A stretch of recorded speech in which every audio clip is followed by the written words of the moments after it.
Falar um pouquinho, então, aí para vocês a respeito de memórias. As memórias, elas são divididas em várias camadas. Então, ela é chamada de um sistema de hierarquia em camadas, tá? Onde a gente tem a divisão da capacidade da memória aqui na nossa direita, capacidade de cada uma dessas memórias aqui, e aqui o tempo para você acessar e fazer uma leitura, uma escrita de cada uma dessas memórias.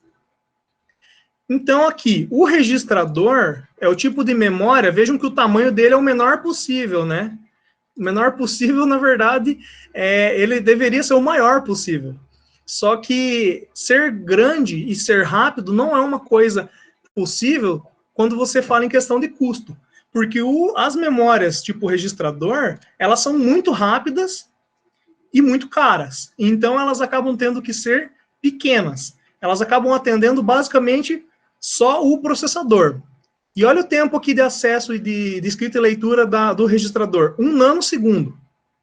Para acompanhar esses registradores, junto do núcleo, junto do processador, acabam se colocando memórias cache, que elas são bem maiores, já veja, ó.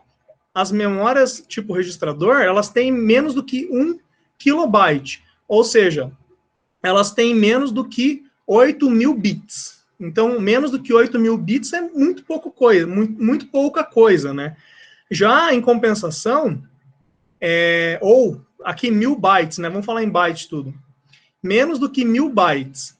Já a cache, que ela fica junto com o núcleo também, só que olha só, ela tem metade da velocidade no registrador. A memória cache, ela já tem 4 quilo é 1.000, mega é 1.000.000. Então, ela já tem 4 milhões de bytes. Então, veja como que elas já conseguem ser bem maiores que os registradores. E claro que eles não fazem muito maior do que isso, porque ela também tem um custo relativamente alto. Você não pode usar, você não vai conseguir ter uma memória RAM, por exemplo, com a velocidade aqui de uma cache.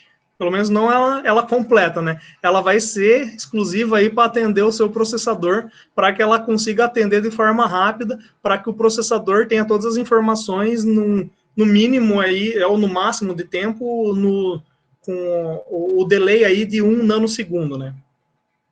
E aí você tem aqui a tua memória principal de 1 a 8 GB, né? Quilo é 1.000, esse aqui é 1.000.000, giga aqui é bilhão, né? Bilhão de bytes, de 1 a 8 bilhões de bytes. Então, essa memória aqui é a nossa conhecida memória RAM,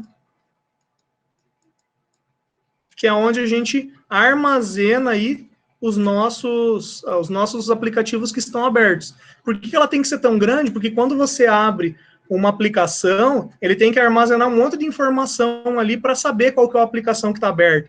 Ele quer saber se é um navegador, quais abas estão abertas, o que está pré-carregado nessas abas, se você está vendo um vídeo, o que está pré-carregado no vídeo, ele tem que ficar armazenado, então ele tem que ter ali um buffer, né, o que a gente chama isso de buffer, para poder executar na sequência e você não perder aquilo que está aberto, né, no seu computador. Mas no momento que você desliga o teu computador, ele perde tanto o que estava armazenado nos registradores, quanto que estava na cache, quanto que estava aqui na RAM. Então, todas são aí a que a gente chama de memória volátil.